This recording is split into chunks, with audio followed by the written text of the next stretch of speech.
Okay. Hi. So I'm live. I'm doing a live stream. And this is my first one on YouTube. So here we go. I'm diving in.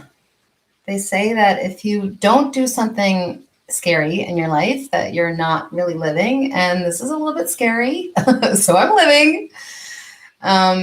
But I wanted to do a live stream with you guys because I get lots of questions.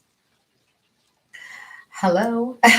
I get lots of questions, and I thought maybe it might be fun to be on here and answer some of them live. Thank you, Jeremy. That's sweet. It's actually a totally rainy day here in Southern California, which is my favorite kind of weather. So I'm feeling supported by Mother Nature, which is so fun. And I want to make sure, obviously you can hear me. So I was kind of spending some time making sure that all of my technical things were set up. Hi, guys. So I wanted to do a... do I usually record and then narrate or vice versa? I'm curious about the process on the filming side. Okay, perfect. Hi, Jackie. Okay, Dora the Explorer asks about the filming process, and I guess I'll just dive in. I was going to start talking about some stuff about my thoughts about being a massage therapist, but I will dive into this first question. This is oh, Hungary. Wow, nice. Hello, all the way to Hungary. Oh, you guys are sweet. Okay, so I'm going to answer this first question. So I usually film and then do a voiceover as I'm editing. I've been working on that with my film guy actually recently. And as I work, I have started to talk about what I'm doing so that when I do my voiceover, I am a little more, I can remember a little more clearly about what I was doing. I don't know about you guys, but when I get a client on the table, filming is a little tricky, but when I get a client on the table, I often, oh, you guys are so great. I often get lost in what I'm doing. And so I want to, as I film, I started to really break down everything that I did a little more robotically than I normally do when I'm kind of organically have a client on the table. But I have started to just kind of go with the flow with the filming more and talk while I'm filming. And then I go back and I can hear myself and I can hear my inner thoughts. So that's what I do to answer your question. It's a tricky process though, for sure. It took me a while to get used to that. It was a little tricky. So hi, you guys are all coming in and saying hi. And you guys are all over the world. This is really, really cool. Melbourne. Nicholas Stevens from Melbourne, hello. From Guatemala, Lucy from Guatemala, welcome. Oh, Granada. Hi, Diane from Granada. Blah, I can't speak very clearly. Thanks. You guys are really, really sweet. So I'm happy to answer questions, and I'm happy to just kind of shoot from the hip if that's what you want. Let's see. Sorry if this has been asked. Could you do some videos with larger patients? Because we rarely see fit people in this clinic. That is a question I get a lot. And it's one of the reasons why I wrote the blog post that I wrote recently about how to work with obese clients. It's a really tricky thing. And I think that one of the things that's really tricky about that is finding somebody who is willing to get on the table and be a body for a video. So that's a little harder for me to find the right person who wants to film that kind of work. And I am working on that and happy to do it, but I tried to address as many questions as I could with my blog. Let's see if there's any more questions. I hope that answers your question. I think that's definitely a good question. I get that request a lot. It is very real. I think a lot of people look at my videos and think, okay, that's great, but that person can put their hand all the way behind their back, and that person's neck does have a lot of space between their ear and their shoulder. And it's not always like that when you get a client on the table. So I wanted to address that a little bit with my blog post. Hello from Buffalo, New York. I went to school in Ithaca. What's up, New York? Let's see. Oh, you guys are awesome. Someone else asked about burnout in massage. I'm curious as to what you do to prevent that. That's an excellent question. Oh gosh, I have so much to say about that. It might eat up the whole hour. Really quickly though, I have been doing this for 20 years, and I actually kind of burned out a couple times. I think it's really easy to do. But one of the things that I think about massage is that it is a lot like having a kid. Like you spend about 9 months in school prepping for it and reading everything that you can about it. And then you all of a sudden are thrown into this world and expected to be able to do all this stuff. And it feels really scary, but it's new and it's exciting. And you kind of go full tilt into this new career, and it's exhausting. I don't know how many of you out there have kids, but yeah, having children, young children, is exhausting. And just like being a massage therapist, it can be exhausting and you can go full tilt. So I have found that for me, kind of pulling back as my career has gone on and finding things that really nurture my soul has been crucial to my longevity and my physical health, for sure. Finding other things that I can do that ensure that I'm feeding my own soul, and emotionally and physically, and keeping me motivated from day to day. I do lots of reading about massage and lots of research about pain and the science of pain and the philosophy of pain and why people have injuries and all that kind of stuff. And I get really kind of geeked out about that stuff. So that keeps me going. I'm losing these. Are you a physiotherapist too?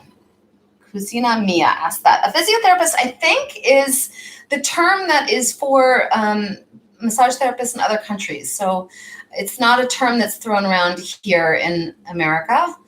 But not technically, but I don't know. Anita B, hi Allison, I'm from Hungary too. Congratulations, just became a massage therapist last week. Congrats, that's awesome. Okay, are there any books or information you can recommend for massage therapists just starting in their business? I kind of thought that might be a question, so I pulled this book out. I'm sure you guys all have it, but I can't tell you how important this book is to me. Maybe you guys can give a quick wave if you have this book and you love this book, but it's my Bible. I have every single edition that's ever been written. And in my head, in my experience, knowing your anatomy and your physiology is the key to being a good massage therapist. There's so many modalities and ways to think about how to work and the approaches to work. And so my own philosophy has been just to dive in and know anatomy and know how anatomy responds to touch and movement and stillness and all those things. And once I kind of dove into that more, I found that my own confidence built, and that was kind of a bigger thing for me. Let's see if I can see any more questions. I think a couple of them have passed through, so if I skip you, I'm sorry. Let's see. In your opinion, what kind of modalities, techniques should I master to attract more clients? That's a good question. I think that depends on, I think if you find something that you're passionate about, that's the thing that attracts the most clients. I don't think it really matters. I think there is such a need and a desire for every kind of modality out there. I think there are millions of people who want all the different types of massages depending on who they are. And I think that if you figure out what you really love to do, that passion comes through, and that's the best way. It's kind of like the baseball movie that I'm now drawing a blank on the name of, but if you build it, Field of Dreams, right? If you build it, they will come. I think that mentality is the biggest way for you to build a clientele. If you're passionate about something and you really exude that energy, that's the stuff that people love the most. Okay. Let's see. Thank you, Shauna. Let's see. Love my painted anatomy videos. That's so sweet. Thank you. Oh, you guys are awesome. Totally supportive and awesome. And I appreciate that. And I hope to be the same for you guys. I hope that I can support you guys in your careers and get you guys to a place where you feel like 20 years from now, you still love what you're doing. That's kind of my biggest goal for you guys. Do I have online courses available? I'm setting them up. I'm totally setting them up. I'm in the process of trying to create online courses and making them happen because you guys are all over the place and I can't be everywhere and you guys can't come here. So I would like to make that happen. That's my goal for 2019 for sure. Yay. Okay, any suggestions on bilateral rotator cuff injuries? Love from Trinidad and Tobago. Oh, that's one of my bucket list places I want to go to. God, bilateral rotator cuff. That's a tricky one. I don't know how to answer that really in this kind of a setting. I think rotator cuff, I'll say this. Rotator cuff injuries are incredibly tricky because the shoulder is the most movable joint in the body. So it's open to the most injury. And the rotator cuff itself is actually a combination of 4 different muscles, but there's so many tendons and ligaments that when somebody says rotator cuff injury to me, that means so many different things. It can be so many different things that addressing any kind of shoulder injury really involves a whole heap of questions to find out where exactly the pain is, where the weakness is, if there's a limitation with range of motion, how the injury happened. There's just so many different variables that can come into play that it's kind of hard to just answer that in one fell swoop. But definitely a lot of investigation and a lot of knowledge about what the shoulder is and does, I think, is your best starting point to answer that question. Oh, you guys are so sweet. Okay. Let's see. What do you recommend for a small business that needs to get their patient files digital?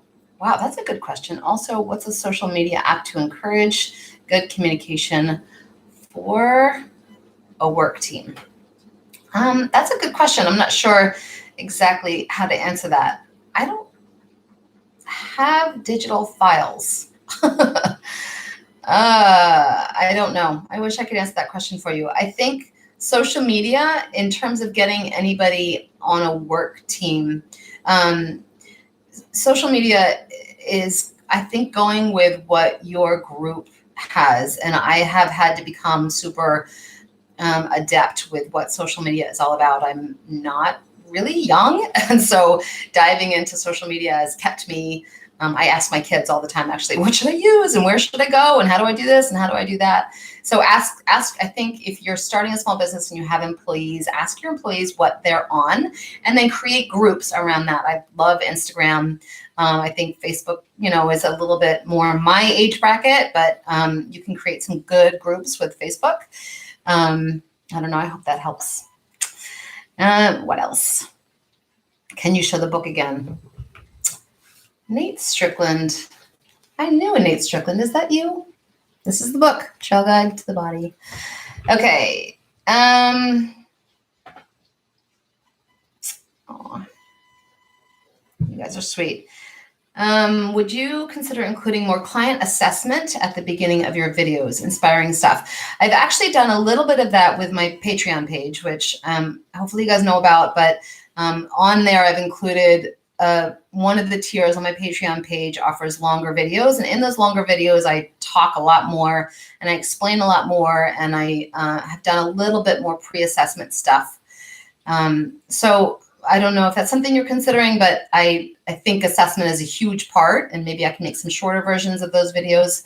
But yeah, I've got some nice longer videos over on Patreon if you want to check those out. Let's see. Would you consider including more client assessment at the beginning? Oh, I just read that one. How do you feel about using the activator? And if you would use it, in what manner? An activator. I don't know what an activator is. Do you guys know? Maybe you guys can help me with this. Hi, Nate.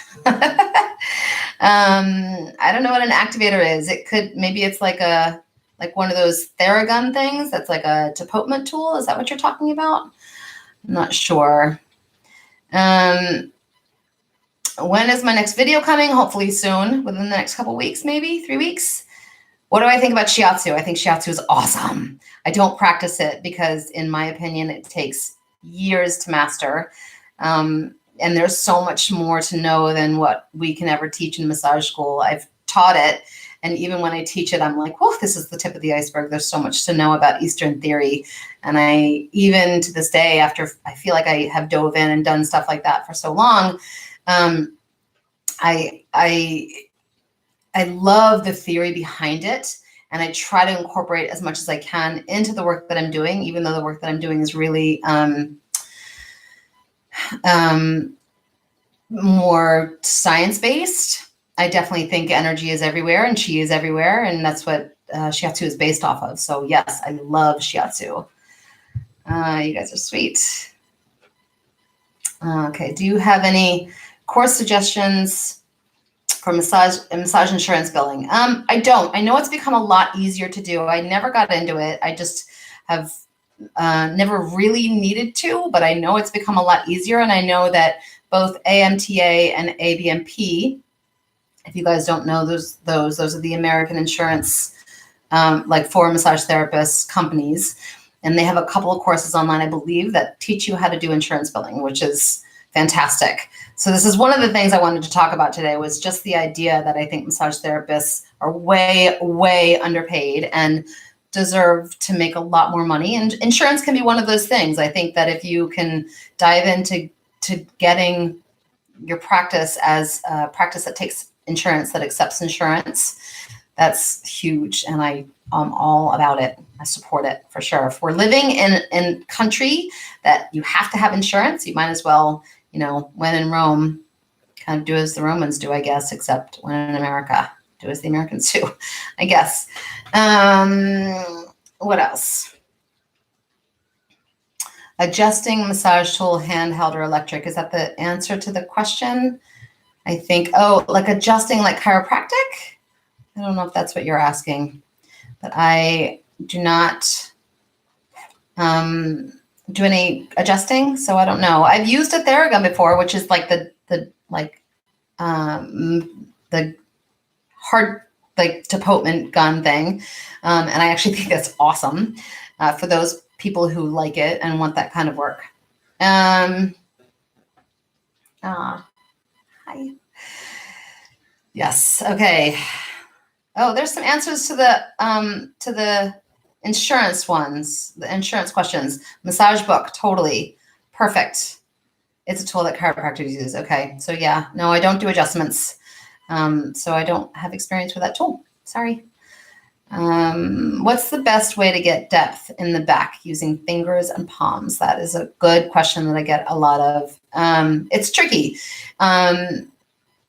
I am a firm believer that depth comes from your core, and it's something that I know all massage therapy teachers teach at the very beginning, but I can attest to the fact that in my 20 years, there wasn't a week that didn't go by that I was like, oh, this is what digging down from my core really means. And I even tap back into the whole idea about shiatsu and chi and energy, because I think that when we're focused so heavily on one digit, a thumb or a finger or whatever it is, I cut my finger this morning.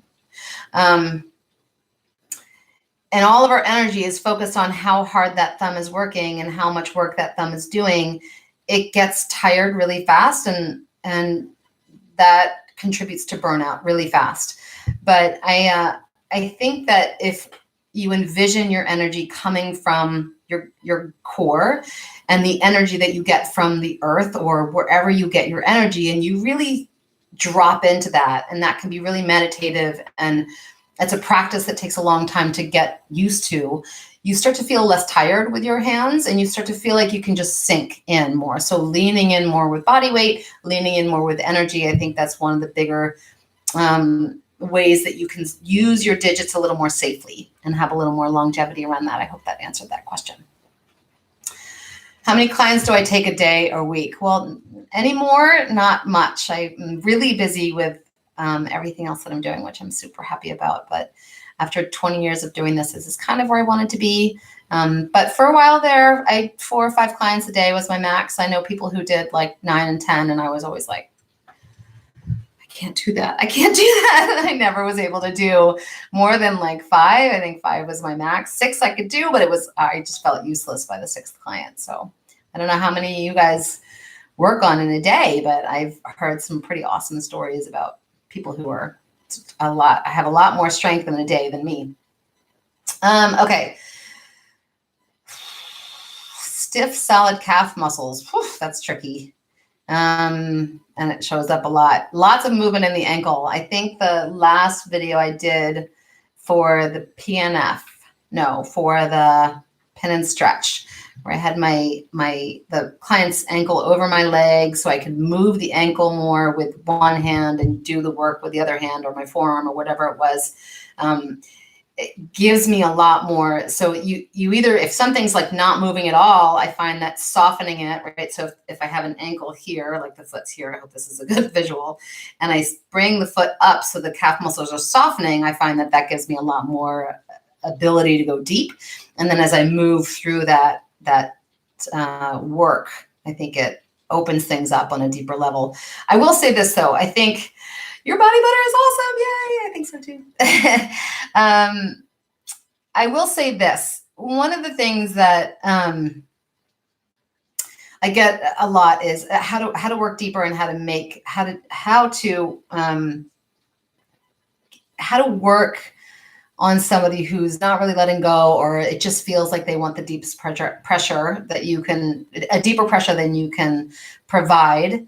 I think this is a really hard thing to do. And I've definitely come to the conclusion that being able to work deep is so much more about accessing your client's inner ability to let go. And that is the trick.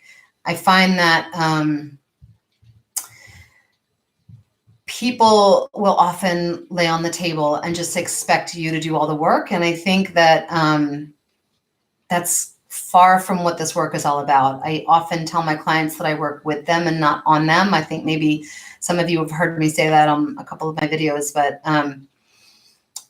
I think that once you get them engaged in the work and you really give them ideas about how to let go and how to drop into their own energy and how to feel something, that's the biggest, that's been the biggest like step to get over that last bit of how to sink down for me and my clients. I think a lot of people, at least the feedback I get from my clients is often, I didn't know that I had that ability to kind of open up like that, or I didn't know that I could be involved with this much detail. And I think that's huge. It's kind of like giving them power. And I think that comes to like, that's kind of like, I'm saying like a lot, giving your client power and giving your client a voice that they know they're being heard, I think is a deeper, more profound method, and then can be the base for every other method. I think those are the things that a lot of people are really looking for when they get a session. Do you recommend that they do massage full-time or ease into it by? That's a good question. I think starting out part-time is a good idea, actually. You don't want to burn out. You don't want to burn out. Find other things that you can do that are involved with body work. I mean, even if you, work at a spa or a clinic or help somebody kind of, I know lots of people who have created businesses where they'll help like their partner work on their husband or wife or whatever it is, and they'll teach people how to do stuff, which I feel like is such an awesome way to start, because you're not only not totally relying on your own strength, but you're also talking a lot about what you've just learned, which I feel like sinks that information in really deeply, which is awesome. Totally agree about deep work. Thank you, Patricia. You guys are awesome. Okay, other questions.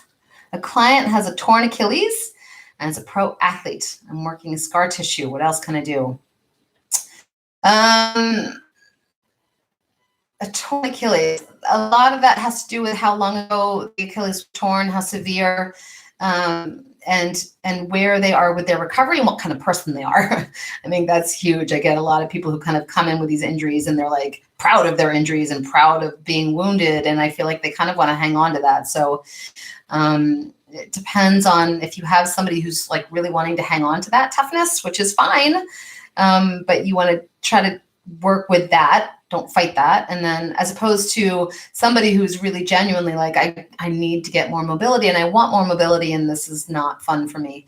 I think you can work with that a little differently. And I think that's one of the bigger things that I would get a feel for if I had a client with a torn Achilles tendon, about who they are and what the kind of body language they're using, the kind of language, the vocal language they're using. That's a big indicator for me. Let's see.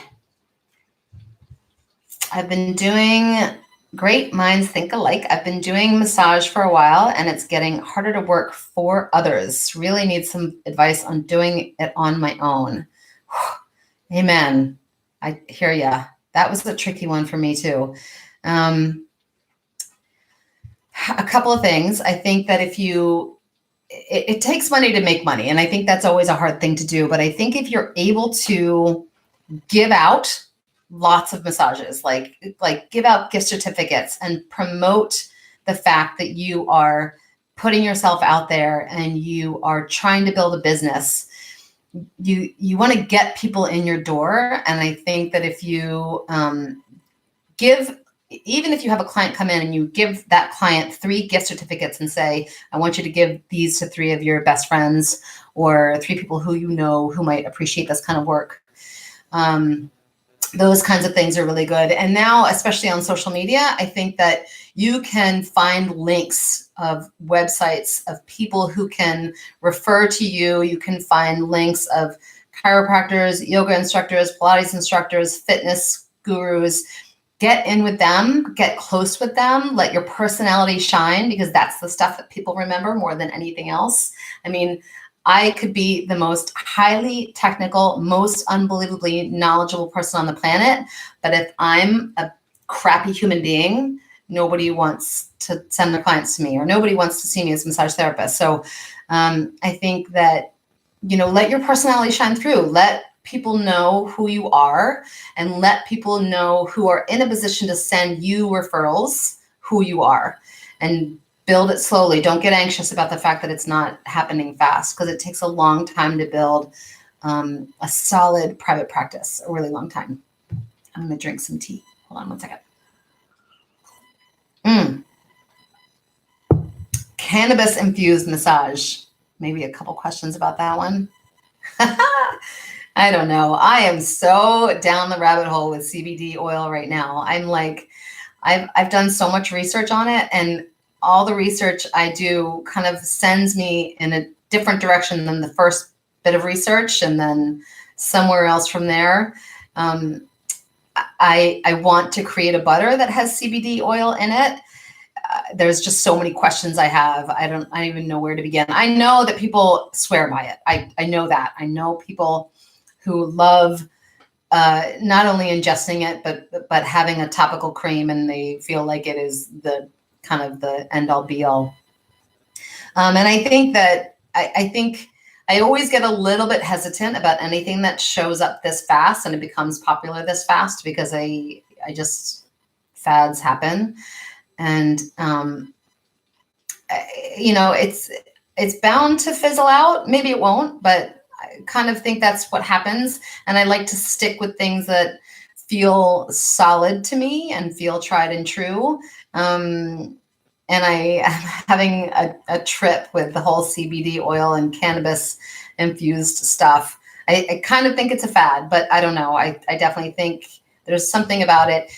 I still, I don't know how much you guys know about this, but there's a difference between CBD oil and hemp oil.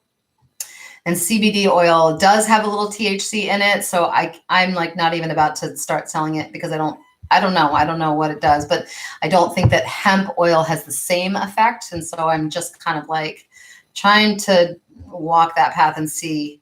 I'm like a fly on the wall with CBD and cannabis stuff. I'm looking at it and I'm kind of like, where's it going? What's going to happen? I don't know where it's going to go, but I'm going to just watch for a little while because I don't want to ride that train yet, but maybe. How does one get their passion back for massage? Whew.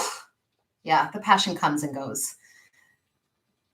This is a lot like having a kid. This is kind of what I was saying before. I think, not that your love for your kid goes, but you have days where it's super frustrating, and you have days that you feel beat up. I know that in my career, I've had so many moments of feeling like, I don't know why I'm doing this. This feels really hard. I'm beating up my body. I am, I felt often like a servant, which didn't feel good to me. And I had to get through that mentally. And I don't like that. I like feeling like I'm contributing and doing something productive and helpful. And I wasn't in love with feeling like I worked at a spa for a while, and I just kind of felt like I was churning out clients, and I didn't like that. That was one of the contributors to, not feeling so passionate about my job. I think I found my passion again when I started to really focus on private clients. And I really think that I just decided one day that I know a lot and I wanted to put it to good use. I didn't want to feel like I was doing the work that somebody else wanted me to do. I wanted to do the work that I wanted to do. And the moment I dug down into what that was, I found my passion like 20-fold. That was huge for me. That was a huge turning point for me. I mean, I think that's true for anything in life. I think, we learn something and then it becomes kind of second nature. And after a while, it becomes kind of second nature, almost robotic. And then we kind of question why we're doing it, because maybe over time, just like a repetitive strain injury or just like anything else, you're not really conscious about it. And it just becomes this thing that is almost, it's not joyful anymore. And so diving back down to the depths of what it was that I wanted to achieve and what it was that I wanted to do became a huge part of finding my passion again and getting out of a rut that felt like I wasn't doing the thing that I wanted to do, doing the thing that, why did I even get into massage school to begin with? So it was really important for me to meditate and think and dig and decide this is what I'm going to do. Even in my work as at the spa, I just kind of was like, I know you came in for a Swedish, but you've got some stuff going on in your ankle here. You want me to work on it? So I did a little more of that in my life. Okay. Cupping massage. Do you use oil or body butter? I use my butter. I've been told that I try to use the Shea My Name butter because it doesn't have any essential oils in it. And I have learned that essential oils are not good for cups. But all I use is butter. So I don't use oil at all. I definitely find that especially the melt has a lot of glide, and I can use the cup and slide it along. And that feels like the thing that I want to do when I'm doing cupping. Nate, one of my former students is on this chat and he's so funny. He just asked, what is your favorite massage move? I'll give you credit for it if I use it. Thanks. It's the one where I bring the arm over the body. If the client's supine and I bring the arm over the body and I reach across the body and I work on all this stuff. That's like gold. I love that. I love that one. It's hard to do on my body a little bit, but I like, that's the one that I think most people are like, holy crow. I didn't realize I needed that kind of work. I didn't understand. I don't know. There's something about the way that move pulls the scapula away from the spine and then opens up the shoulder and the different access I have to the shoulder. I love that one. So yeah, Nate, give me credit on that one. Okay. Aw, thank you. What would you recommend a therapist with below average technical competency to do? So if you're just starting off, and I feel like I don't even know that I would use those words, below average technical. Okay, so let me just start by saying, as soon as you kind of describe yourself as below, I don't know if you're describing yourself, but when you put yourself in that phrase, if you're using that phrase about yourself, it's okay to just be starting. It's okay to just be new, and it's okay to kind of try things out. But just be really careful not to give yourself a thought that's going to be stuck in your brain that takes a long time to get out of. And I mean, I'm speaking from experience. I did that when I first got into the field, when I was a new massage therapist, and I was like, well, I'm brand new. I don't really know what I'm doing. I don't feel very confident. And that was my inner thought, my inner voice. And that inner voice took a lot longer to go away than I ever expected. It took a long time for me to be like, wait a minute, I'm not new anymore. I've been doing this for 10 years or whatever it was. And I know stuff now, and I can be confident. And that confidence, like that attitude shift was important for me to start practicing in a way that felt different. But to answer your question, work on friends, practice on friends, get lots and lots of friends and family on the table, and just say, look, I just learned this move. I just want to try it out. Let me know. Give me feedback. I want to hear what you think. And they usually don't mind getting on the table. But get lots of feedback. I think it's really good, even if you're doing something that you're like, this has got to be really good, and they're kind of going, I'm not really sure what I think about this. You start to explain it. And sometimes explaining it or explaining what you're trying to do, and then they'll be like, oh, I get it. Just move a little bit this way, and maybe that's what you're going to do. So lots of communication. I'm a huge fan of communication. Yeah, big time. Let's see. Any other questions here? Oh, wait and see if KB is answering about the CBD oil. She says, I think it's smart to just wait and see. Hemp oil doesn't, I'm about to lose it, has the same effect on inflammation. Yep. Yeah, I'm just going to wait. Good advice. Thank you. Let's see. And please show very hairy models. I know. Oh, that's another one. I don't really, you know what the thing is like, if I have a hairy client, or if I know somebody who's super hairy, and just being like, you're so hairy, can I use you as a model? Like, I don't know how to approach that. So I need to figure out, how to get people who maybe, I don't know. I got to figure out how to get different people on the table for sure. Anyway, hairiness is tricky. You just got to use a lot more. I use the melt and not the grip, but some of you might like oil for that one, but just use a lot more. That's hard. Thoughts on massaging children who aren't athletes. Children need love, period. Children need touch, and children need love. I don't know if you're talking about your own children or friends, kids. I find that whenever I talk about how to work with children, when it comes as a massage therapist, there's always this fine line around touch, period. Touch is a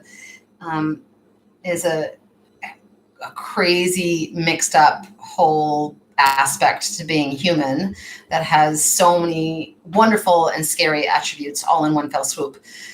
So without getting too much into that, I think the bottom line about when you're working with kids is giving them a place that they feel comfortable. I think lots of kids up through, I don't know how old you guys are, but from in my memory up through like mid-20s, I was like, who am I? And what is this planet I'm living on? And what's my purpose? And that can feel really scary and confusing on a very deep level that they're not able to articulate. So I think that, providing body work for kids is so much more about making them feel safe, making them feel nurtured, making them feel comfortable, and then giving them, some sort of sense of happiness in their session, whether it be just like tickling their feet a little bit, or working on their feet if their feet feel sore, or doing some fun hand stuff where, you say, wiggle your hands and you can watch their muscles move, stuff like that, giving them awareness around their own anatomy. I think stuff like that's really cool. Okay. Machado, tuning in from Oregon. Hi. I'm finishing my training. What do you recommend for a newly graduated LMT, employee status, or independent contractor? Oh, which did you start out with? Well, I did both for a long time, and there's pros and cons to both. Um, the independent contractor gives you a lot more freedom. You can kind of create your own schedule a little bit more, at least you should be able to, and then you make more money and more immediately. But employee status limits your freedom, but sometimes you get benefits, and they will often take your taxes out for you, so you don't have to deal with taxes, which can suck as a as a business owner. Owning your own business, taxes can be a big bummer. So I don't know. I think I've recommended both on different occasions to lots of different people.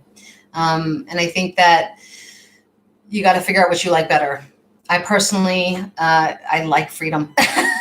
I love my freedom like so much. I'm that person. I think a lot of massage therapists maybe go into this field because of that reason. Like the idea where you can wake up and go, I've created my own schedule today and I am the boss of my own schedule. And I love that. Like that's to me huge. So I personally feel like that might be where I would tell you to lean towards, but it's also really nice to have somebody just take care of taxes and benefits and all that kind of stuff. So I don't know if that's what you were asking, but that would be my answer. Okay. How do you begin to know things when everyone's body is so different? Oh, that's kind of like, how do you know life? It's such a big question. And it's so true. Everybody is so incredibly different. And it's definitely like, one of the things I used to do when I taught was I would have, when my students worked on each other, I would often have them switch. Like they would have to walk over to the next table and do the same work on somebody else just to feel like the rhomboids are so different from one person to another, or the leg, or whatever it is, or how people react. And I think that is a matter of patience. I think it's just a matter of getting out there and working on as many people as you can. And that's your biggest educator, bottom line. I think that one of the things that I feel frustrated about the field of massage therapy, I'm going to rant a little bit. You guys have stopped talking a little bit, so I'm gonna just talk for a second. One of the things that I feel frustrated about the field of massage therapy is that there is this sense of you get educated really fast and you get thrown in the field. And don't get me wrong, it was one of the reasons I went into it. I was kind of like, oh, I can get a degree in a year? That's fantastic. I don't have to go to school for another 4 years. But the downside to that is that there's this sense of like cramming information in really fast and then diving out there into the world. And the truth of it is the kind of work that we do takes a lot of knowledge and takes a lot of practice. And I often like daydream about what it must have been like to be living in like ancient Eastern worlds where shiatsu was practiced or Ayurvedic medicine was practiced. And it was literally passed on from master to student, and it took a lifetime to earn and to understand. And I feel like that's kind of what massage therapy is. I mean, we can learn techniques and we can do stuff that that feel like you can take them and practice them right away. But I do think it takes a lifetime to not to discourage you, but it takes a long time to really understand all the different bodies, all the different modalities. When you can know how to apply what modality to what tissue and what body and what person, it takes a long time. And I don't want that to be discouraging, but I want it to be more along the lines of this is a really cool thing that we're in. And the stuff that's more immediate doesn't have the reward that we have. And I think that's huge. I think that's one of the things that I've come to love on a deeper level about what we do at this point in my career, is just like the wisdom I have now about people and about anatomy and about the perception of pain and the perception of what's the word I'm looking for? Our own wisdom. I think that's huge stuff that I never would have learned if I was in, accounting or something like that. I don't know. I hope that answered your question. Let's see. I don't know what that is. Naphthalene inside of my bed. I don't know what naphthalene is. I'm sorry. Maybe somebody else does. Does anybody know what that is? I don't know what it is.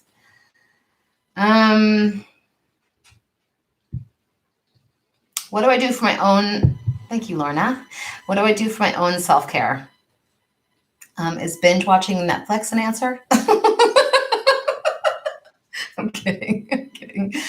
Although I do think there is there's different kinds of joy. There's the joy that you just you need to kind of just let go and unwind. And I think that's one thing, whether it be Netflix or a glass of wine, or I don't know what it is, reading a book.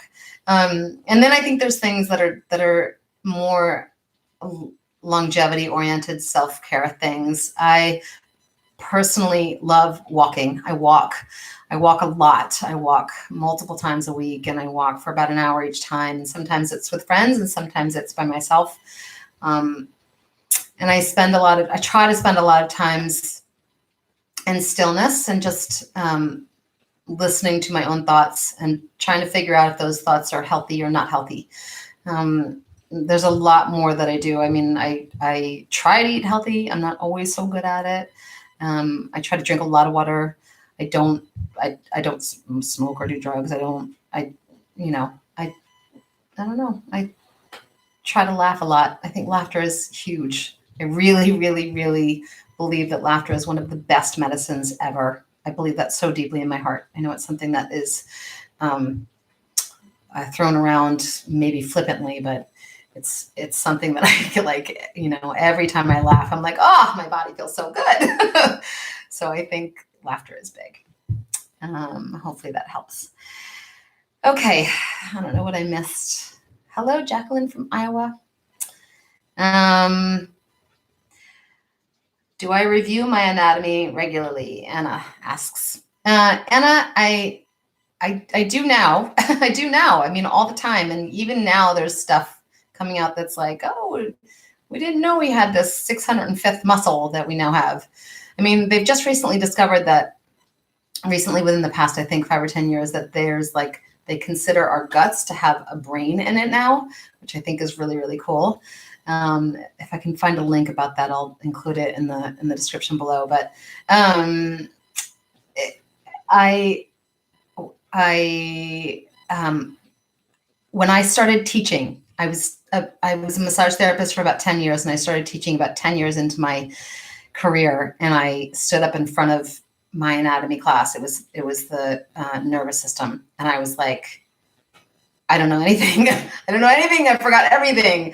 And having to teach threw me back in so intensely into having to know anatomy. So if you feel like you're kind of struggling with stuff, I recommend teaching a class, even if it's your own little class on the side that you're just trying to get some people to come to. Teach a class. You have to know your stuff when you teach. And I think that's huge. And it became part, once I dove into knowing stuff, in the way that I know it now, I just want to learn more. All I ever want to do is learn more and more and more. And so I kind of created this little monster inside of me who I like. I like that monster. Would you work on somebody that's on blood thinner? Most likely not. You want to ask lots of questions around that one. How long have they been doing it? Have they gotten any body work? Do they work out? Do they move their own bodies a lot? But for the most part, not a fantastic idea. They can bruise pretty easily. How do you determine your path as a massage therapist? Did you just trial and error? Work at a spa? Yes. Yep. Trial and error. I mean, I kind of knew the whole time I wanted to do my own thing, but I worked at a spa, a chiropractor. I worked at a PT clinic, a physical therapy clinic. I've worked in little collaboratives. I've worked the gamut. Ultimately, I like if I'm working with somebody, it has to be people I like. Like, that's it. I mean, if it's a chiropractor who I love and respect, I'm down. And if, they love and respect me back. But I think every kind of job has its pros and cons, and you just got to get out there and see what you like best. I recently found I'm about to lose you. Hi from the UK. Tips for starters. I've kind of been talking about that a lot, so maybe review this video. I will have it on. I will keep this video up on YouTube. So, yeah, there's lots. I've talked a lot about how to start out, so hopefully some of that is back. Oh, look, Nate looked up Napoleon. Blah, blah, blah. Okay, I'm not sure what to do with that answer. Sorry. Let's see. Pregnancy massage. Any suggestions for pregnancy massage? Get certified in that one.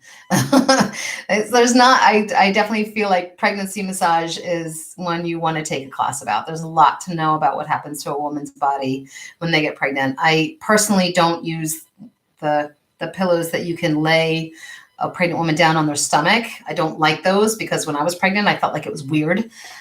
So I keep my clients side lying, but they love feet work and neck work. There's so many good things you can do. That's hard to answer in just one quick answer. But there's tons of stuff that you can do. So hopefully take the class. Yeah. I'm actually working towards maybe doing a prenatal video too, which I think would be fun, but take a class. How do you become a massage teacher? Are you planning on doing more painting anatomy tutorials? Yes. Painting, I've already got, so I just did the psoas, and that video is going to be coming out soon. That was a super fun one to do. And how do you become a massage therapy teacher? I don't know what it is from state to state or in different countries, but I know that here you had to be in practice for at least 3 years.